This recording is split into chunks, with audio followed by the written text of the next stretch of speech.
G'day and welcome to the shed, and today I'm going to be working on a radiogram.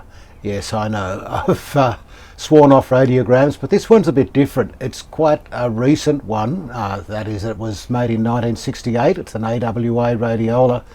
It's stereo, but it would be one of the last valve radiograms made. And it's quite a nice, sleek, modern, or I suppose mid-century modern design. I quite like it, and it's not in bad condition. And on the right front of the cabinet we've got the usual controls. We have balance, a switch for pickup or radio, volume, and on-off tone. Unusually it has the on-off switch on the tone control. It's unusual for this era anyway. On the inside here we have the one and only radio control, tuning, and I notice that's working. The needle moves at least, and the BSR record changer, and it seems to be in quite good condition. Even the turntable mat's flexible, so hopefully there won't be much work to be done on that. Overall the cabinet's a bit scruffy, but there's no major work to be done on that really. It'll just be a refinish, I think. And likewise the record deck appears to be in reasonably good condition. It'll probably need the usual lubrication and cleaning, but I hope nothing more. So the main thing is going to be the radio. Let's get that out of the cabinet and see what we've got to deal with. Well, here it is. I've got it out on the bench, and it is quite an awkward chassis, but I'm surprised that it's actually a steel chassis with point-to-point wiring. This is 1960, what was it, 8 or 9? I would think most things were printed circuit board by then, and we were moving pretty much towards transistors as well, so this is surprisingly old school. I've also taken the speakers out, and they're not in bad condition. This one has a hole, an insect hole here, and a couple of little ones. I think I can patch them up without too much drama. The other one is better. It's got a couple of little holes around the edge though, so that'll be just a job for some liquid electrical tape. That'll fix them up. Looking at the underside of the chassis, I don't think this has been touched. We have all these mustard caps, which are usually good unless they're cracked or something like that. These look to be in nice condition. I don't know about these caps here. Australian made. I can't see a make on them. Polyester anno cap, it says. And the electrolytics on the power supply here are probably original Ducon type ET5E. They're both 50 mic, made in Australia, and they're not showing any sign of bulging or distress or anything. They look perfect, which raises the question, how far do I go with this? It is very original. It's not collectible or anything like that. These things aren't really. Although mid-century modern radiograms are actually saleable, people like them, but not for a collector's piece. They like to have them as a piece of furniture and perhaps play Bluetooth through them, which I might look at doing. Now I've hooked up the original speakers because these are 15 ohms. My shop speakers, the ones I'm using, are 4 ohms, and I thought, well, I'd probably be better off to connect up the original ones. So that's what I've done, but it is a bit awkward having them on the bench, so I might try swapping them over for the other speakers, for the 4 ohm ones, and get myself a bit of bench space.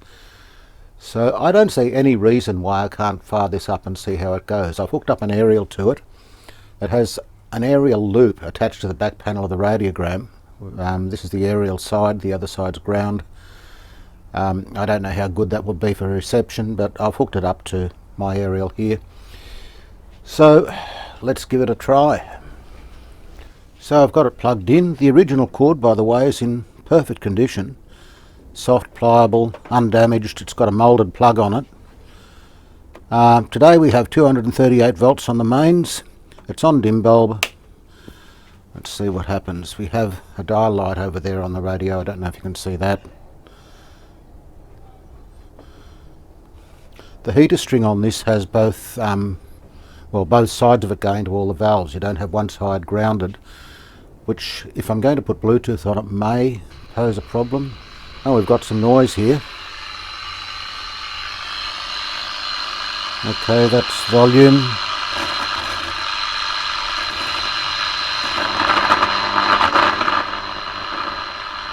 It's a lot of noise. That's with it off, so I don't know what's going on there while we've got that noise. It's tuning. Action today. Plant real estate, well, basically everyone, certainly at the northern suburbs. Great to have Barry Plant Real Estate with us. Your home is in safe hands, agents everywhere, but especially out in the northern suburbs. The ball halfback picked up by Wood, trying to keep it in place. It's gone into the corridor. It's in dispute. And it's got to be a Hawthorn 3. The volume control isn't working properly. That's all the way down, and turning it up, it's pretty rough.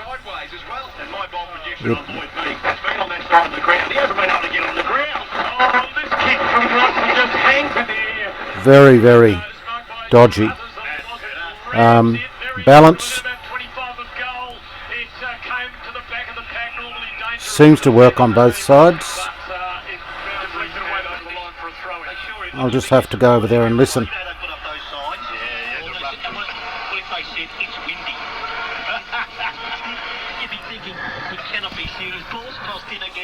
Oh, we only have one channel going, and seems to not be affected by the balance at all.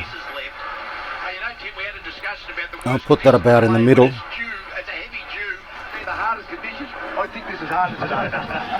Turn up the volume, and we have both. I think it's just a scratchy pot. Sorry, I can't turn it down any further than that. I think we'll just turn it off. I think most of our problem there is scratchy potentiometers, so I'll give them a spray and a bit of a workaround and see how we go from there. Well, I've managed to find a way of holding it up so it's stable. That's half the battle sometimes. And I noticed, well, this is the side that was facing up. It's quite dusty. So I will give it a clean up anyway. I'll clean those valve bases. And I can actually tune it from here as well, which is handy. But to get to the pots, to give them a sprayer, they are behind this little shield here, which also seems to have some circuitry attached to it. Yep, that's the input from the record player in there. And it does have an Arts and P sticker in here. AA prefix 778564 blue. So I can confirm the date of manufacture with that, but I suspect that Radio Museum is pretty much right. So we'll get this off and see what I can do about those pots. Let's take these off.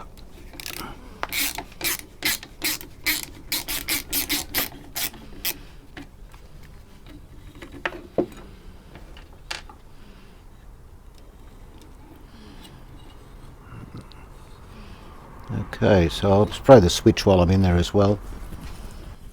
Luckily the openings in the pots are mostly facing up, so I'll start with the tone, which also has the power switch on it.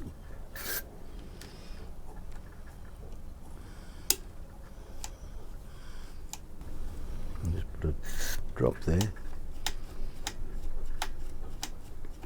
Okay, and the volume one, which is our main problem.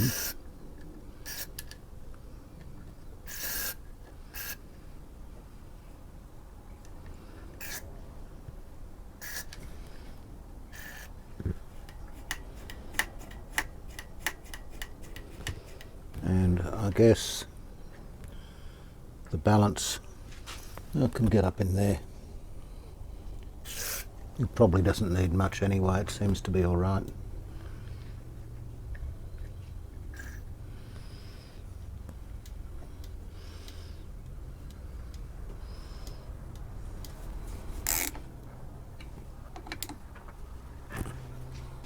Okay, so let's plug it in and see how much difference that's made. On dim bulb again, because we still have these old filter caps in it. We should be hearing something.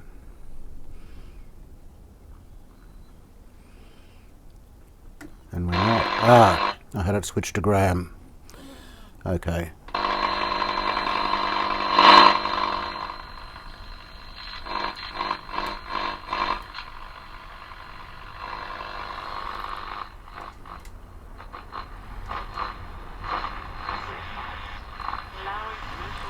We're not getting much.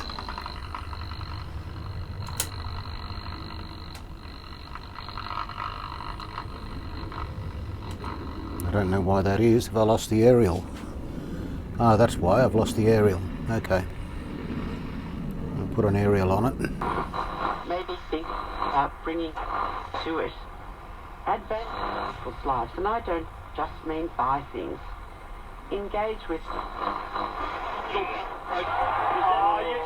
range of these, which sort of share the features of trying to harness wind and solar, and you don't have to build as much battery because you can have this persistent wave energy going in the background.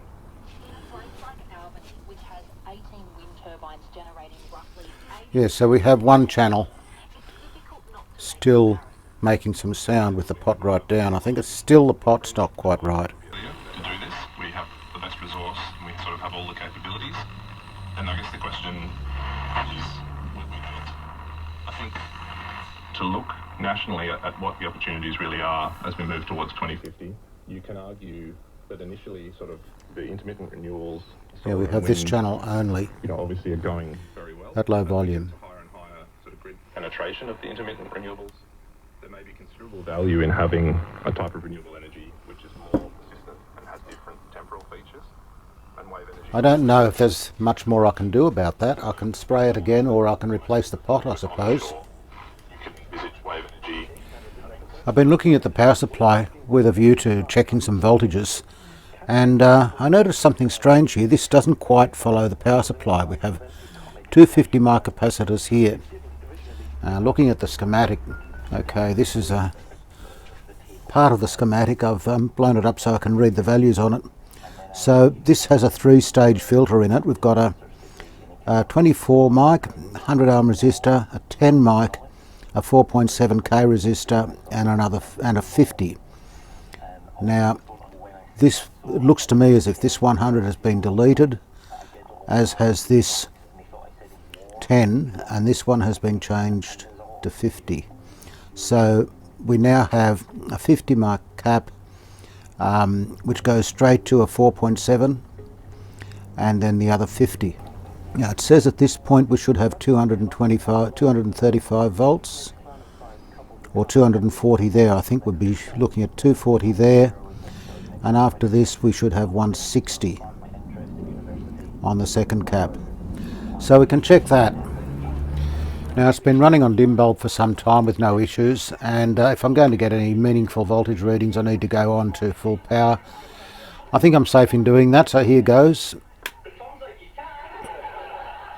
We hear the volume come up, and that is unfortunately minimum volume on one channel. Nothing much I can do about that, apart from perhaps tune it off a station. That might help.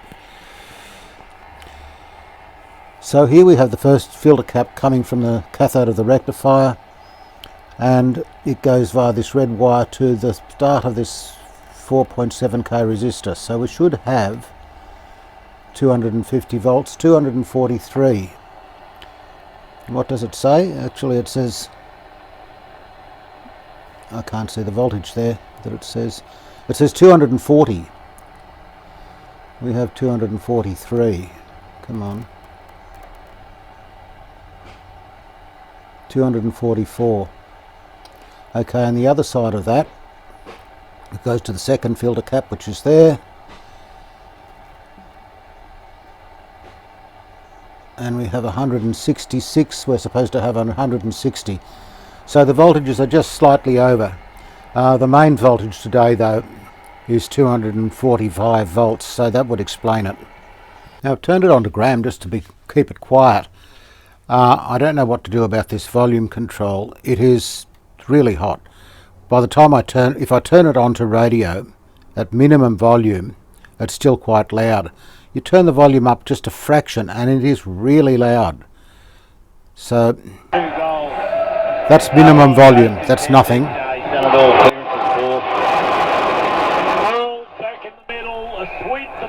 It gets deafening. I'm wondering if there's something not quite right in that circuit, or if it's just the pot. I'm trying to track down what's going on with this volume control, and I pulled out each of the preamp valves in turn to find out which channel it was in, and it turns out it's this back one. I'm not sure if it's left or right, but it relates to the back pot. So I pulled the valves out, traced the line through to the pots and came to here. So starting with the good one, and if I can get my probe in there, that'll be handy. I think that's it. So I've got the pot turned down to 0, and it goes down to 24 ohms, 25. This one still set to 0, 16k, give or take. It seems to vary a bit. And I noticed that this terminal, once I took the wires off it, wriggles around a bit. It's actually quite loose. I don't know if that's got anything to do with it, but I thought I'll try squeezing it shut and see if that helps. I think these should put enough pressure on it, so here we go. Give it a good squash. I'll push it in and do that. Okay, so that no longer wriggles.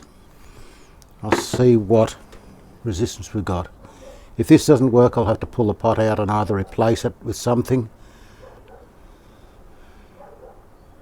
And it's still got 16k there, so that doesn't help. Alright, I think I'm going to have to pull this out. First I'll see if I can find a replacement of some kind for it. Boy, this pot is in really tight.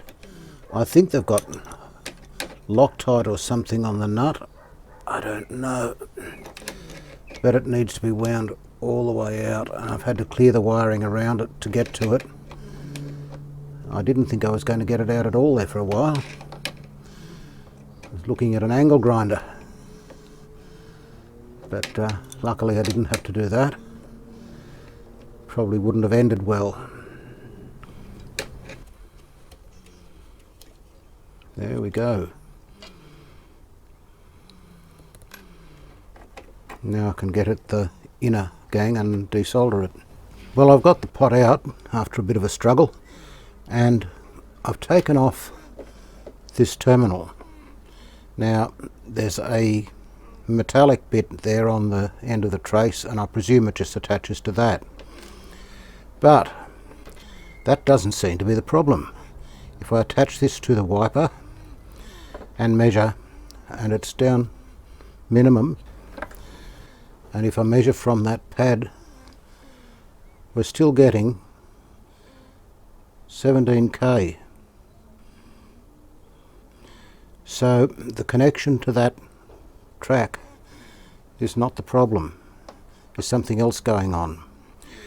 So I think I'll take the back off and just see what's going on. It's possibly the connection from this middle terminal to the wiper, or from the wiper, I don't know. Anyway, I'm going to pull this out and see what I can do. There's this ring which is attached to the center terminal, to the wiper, and these little contacts which run around on it. I'll try cleaning them and see if that makes any difference. I tried cleaning the contact around the center ring with the wiper. Didn't make any difference at all. The resistance across that is close to 0. Anyway, the upshot of all of this is that I don't think I can fix it. I've tried moving the wiper out a little bit so it tracks in a slightly different spot.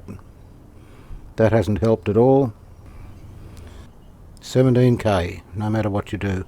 So I think I'm going to have to revert to my replacement pot, imperfect as it is. That may be the best option I've got.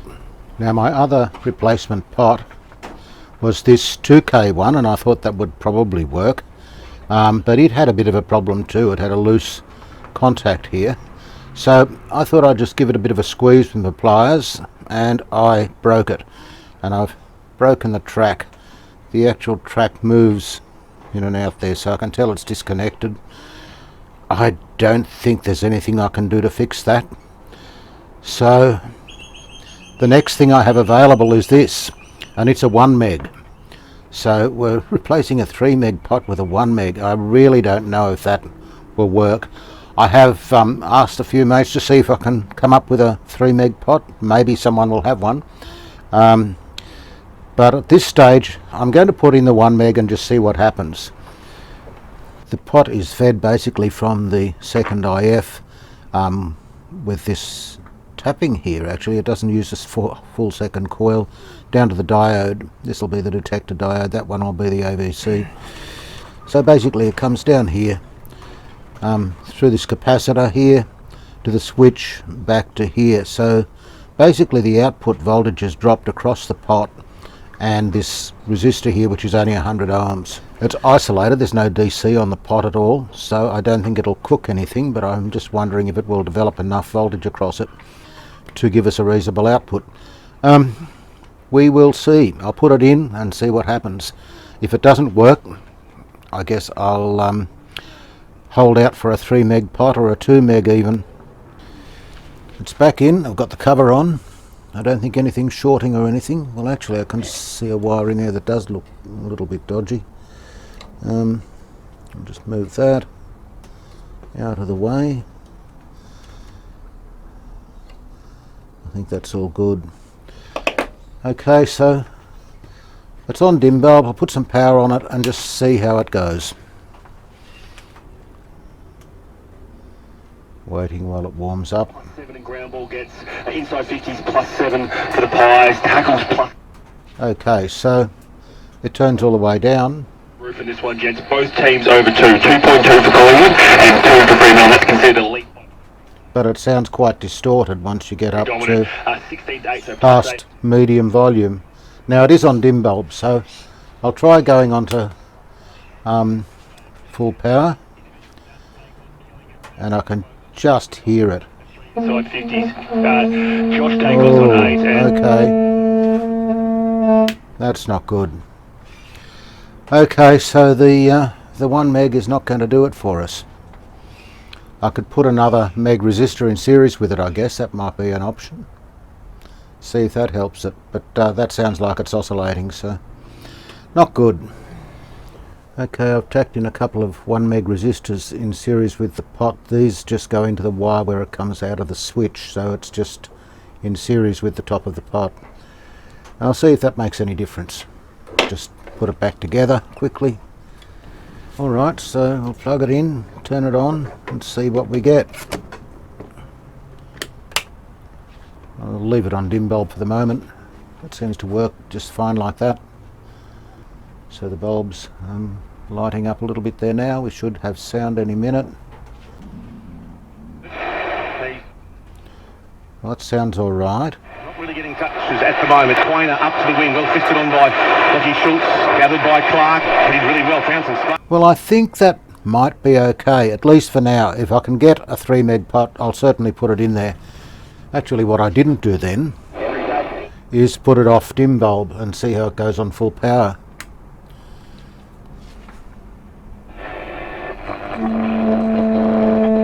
No, still got the same problem. Yeah, that's why he's looking.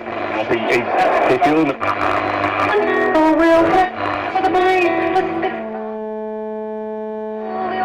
That's no good. That's no good at all. Clearly needs 3 megs. Alright, what if I put put a 2 meg resistor in there? Now I put another mega ohm in series with the pot, so it's now seeing 3 meg across the output. I'll put it on dim bulb, turning it on, and let's see what happens now. The formulation can be easily administered. Fine gauge needle, minimising discomfort and eliminating the surgical implants. Okay, so going to full power, and From a few days to several weeks. why are we getting that? There's something very strange going on here. Have I wired the pot in wrong? I can't have done. Surely, I labelled everything.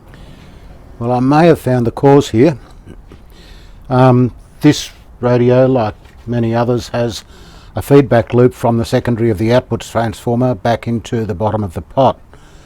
Provides negative feedback. And of course, being dual channel, there's one for the left and right. I had labelled the wires because they're the bottom of the pot, so there's the front bottom and the back bottom, and I got the front and the back bottoms confused. I may not be the first person ever to do that, but I'll put them back now so that the right channel gets feedback from the right output transformer and vice versa.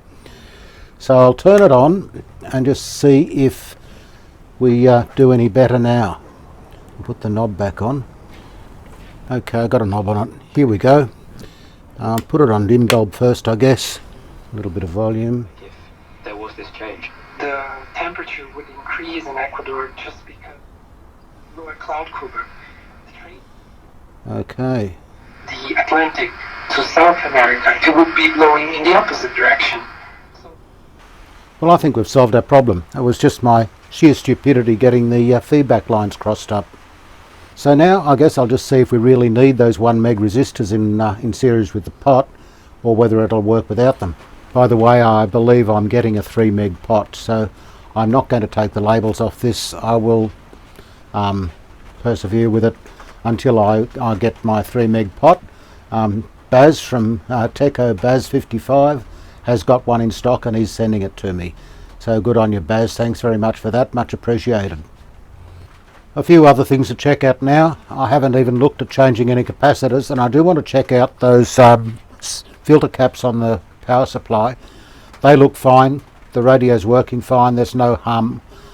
I'm just not sure whether I should change them as a matter of course, or whether I can leave them in. I think I'll measure them, see how they measure.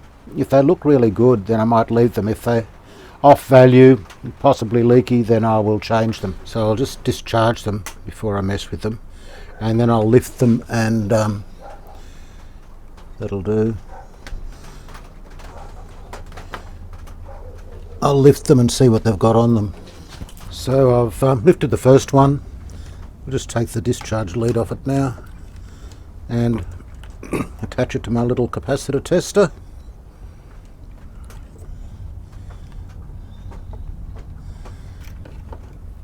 Push the button and we'll see what it says. 47.92 microfarads. It's supposed to be a 50. 47.92, nearly 50. It's pretty close, and it's not over. It's voltage loss at 0.8%. ESR 0.00. Is that possible? I'll test it again. Saying the same thing again. Voltage loss 0.8%, ESR 0.00, so unmeasurable, 47.95 microfarads. Okay, here's the other one out, so let's test it as well. A clip on there, and another one here somewhere.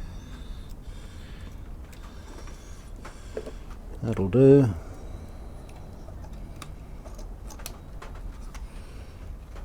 Alright, let's see what we get.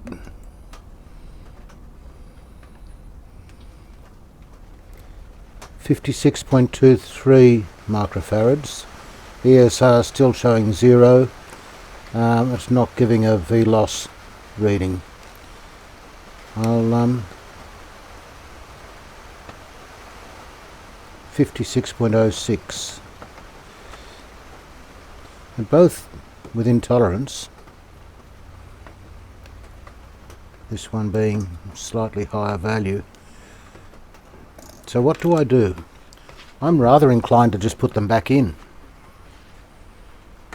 I haven't seen filter capacitors that good in a vintage radio for a long time.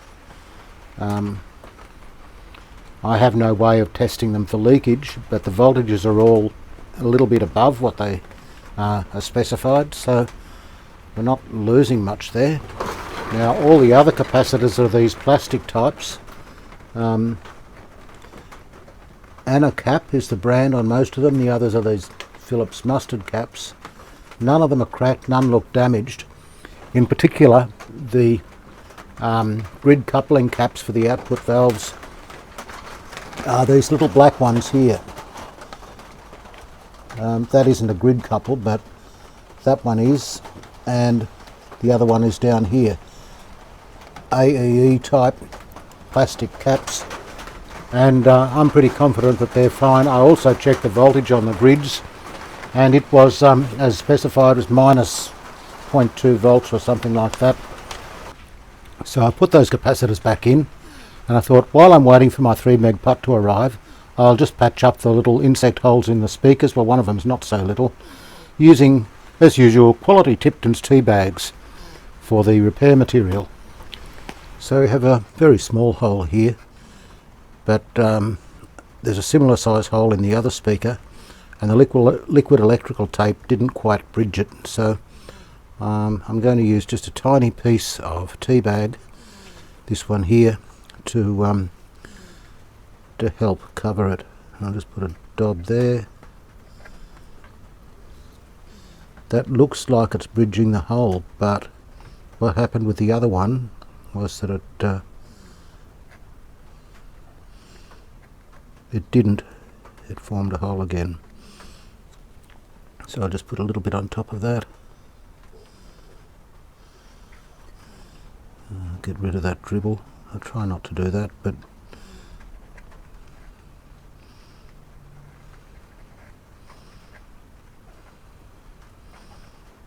okay, and I'll do the same with the other one.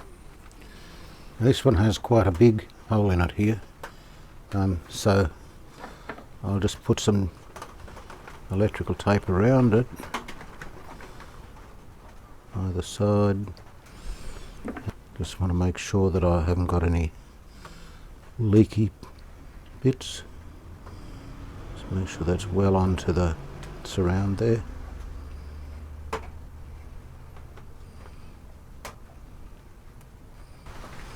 So I'll leave that to dry and we should be right. Now, I wasn't going to show a lot of the cabinet. I didn't think there was a lot of work to do, but I did notice that the lid is fiberboard or chipboard with veneer on it, and that the chipboard in some places had swollen up, resulting in lumps along the back. So what I did was I scraped out most of the loose material with this. I injected wood glue into it and clamped it up and let it dry overnight, and it has set flat, so I can run my hand over that. There's no lumps. So now I'll just fill this with epoxy resin and touch up the edges of the veneer. They just need a little bit of touching up in places. There's not much, and it'll come up fine. It looks scruffy at the moment, but a coat of furniture polish will probably see that looking really good. These end pieces were pretty heavily chipped and marked, so I've sanded the finish off them. It was a varnish, but it had gone rather dull, and couldn't find a varnish that actually matched the colour, so I've got some of this artist's acrylic colours, and that seems to work reasonably well. I just did the other side, and brushing it on with a fairly dry brush, just getting it into the grain there, it gives quite a good colour match to the original finish.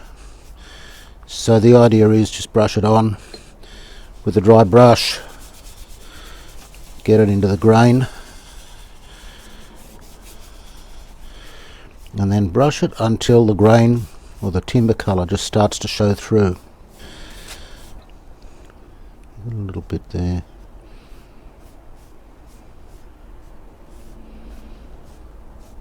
Just keep brushing it till you just get a nice even finish. And there, that's about it. And it's turned out to be a pretty good match for the legs. This piece goes across the top and the legs on both sides, a different colour from the wood panelling. Well, my 3 meg pot has arrived from Teco Baz. Thanks very much, Baz. Here it is, and it's a new old stock pot, never used, no solder on the tabs, so that should be great. I will have to extend the spindle, but that's something I'll look at shortly. Now, if you haven't checked out Baz's channel, you really should, because it's really worth watching, easy to watch. He likes doing valve radios, a bit like me, but he's been a tech all his life and does everything from really high-end audio to electric fence controllers or whatever. So always something interesting to see. The link's in the description. So here we go, and I'll pull out the old pot and check the length of the spindle, and there's also a slot in this which I might have to fill with something so that it doesn't compress when I put a screw on that. Okay, so I've measured the shafts and I need a piece 23 millimeters long. I found a piece of shaft in my junk box, so I've just cut that to 23 millimeters, and that will just sit on there like that. I've extended the flat right to the end of it just with a file, so that will go like that. Now what I use to join them is one of these. This is a 240 volt earth mains connector with 2 screws in it, and when you take it out of the plastic, what you've got is this. So this is actually 6 millimeters, which is good for the newer pot shafts, but this one's imperial, 1/4 inch. It won't fit. So what I've got is a 1/4 inch imperial drill, and I'm just going to run it through that just to bring it out that extra 0.3 of a millimeter, I think it is. Now, because this shaft has a split in it, I'm going to use a little bit of epoxy resin putty and just push that into the slot so that it doesn't close up when I turn the grub screw down on it, because it could actually break off or something like that. I don't want that to happen. So I'll just push that in there, and this goes off in a couple of minutes. 10 minutes time it'll be as hard as rock. So I'll leave that for a minute and it'll be right. Well, I've got it soldered in and it's working fine. And put a question to the Premier, and the Premier has refused to stand, and the question's been taken on notice. And for some reason it sounds a lot better with this in than with the other pot. I don't know exactly why, but of course we were using a 1 meg pot, and it started to distort quite soon as you turned it up. With the resistors in it to make it up to 3 meg, of course you only got about 1/3 of the volume on it. So this works really well all the way up. Very nice. So now, turning it off, just need to put this extended shaft in. So I'll just put this on, and that is a push fit on there, but it will go on. There we go, to about there. Just a little bit more.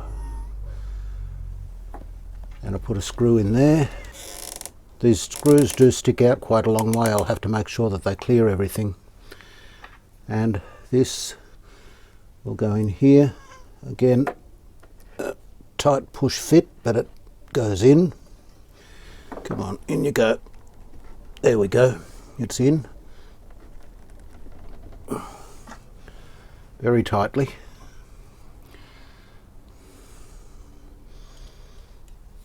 I'll do this up, but as I said, I may have to shorten these screws.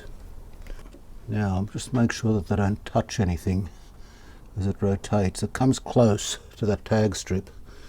Doesn't touch it, but I still don't like it. I think I might just cut these screws off, cut a slot in them, and I use them as grub screws rather than have the full length of the screw hanging out like that. Okay, so I've cut these down to the grub screws, and I'll just put this one in here.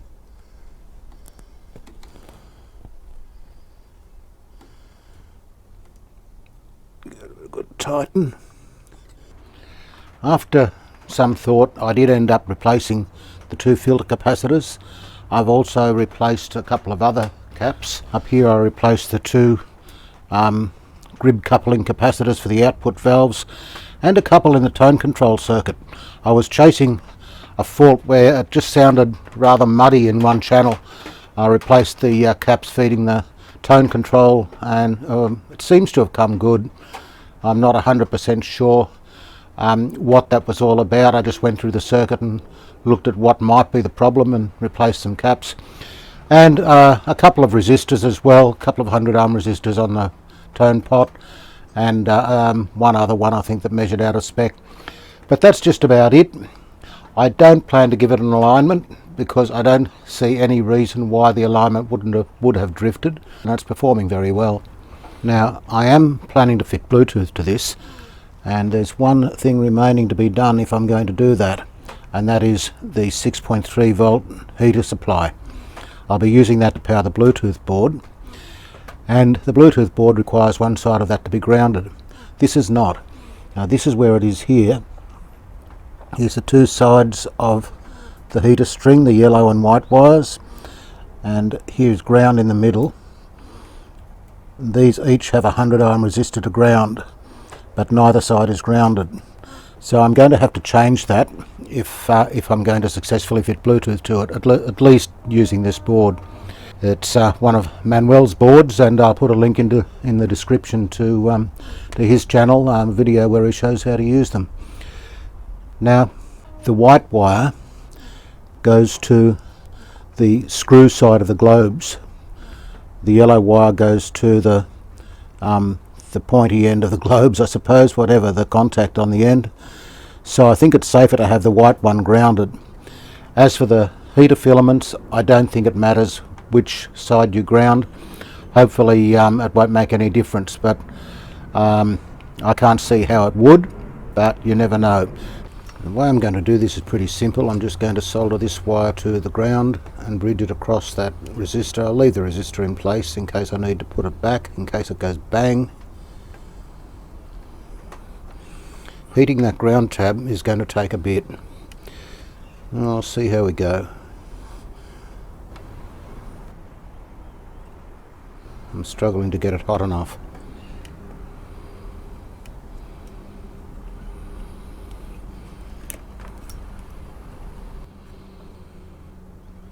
Just come on, melt, damn you, you know you want to.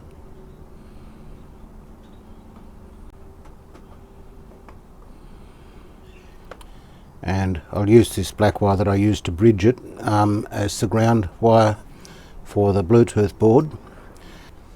And on the other side I'm just going to cut this resistor, which references the positive side to ground, and I'll just put another wire on there, again to the Bluetooth board.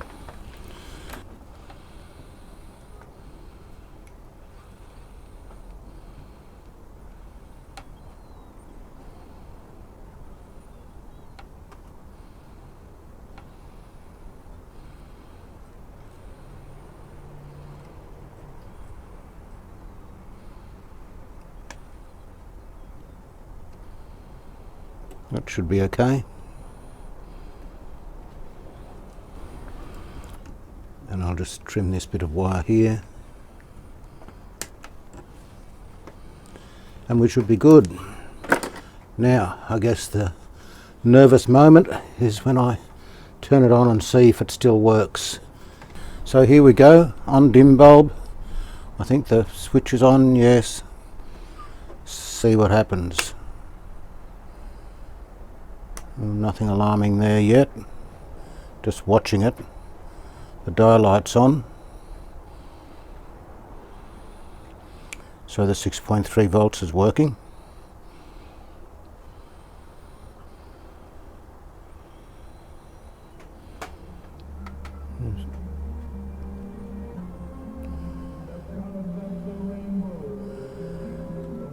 Okay.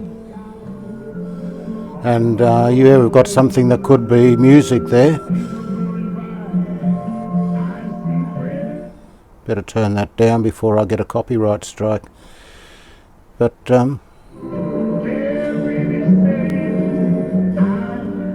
it's working quite well. Alright, so I think it's time for this to go back in the cabinet.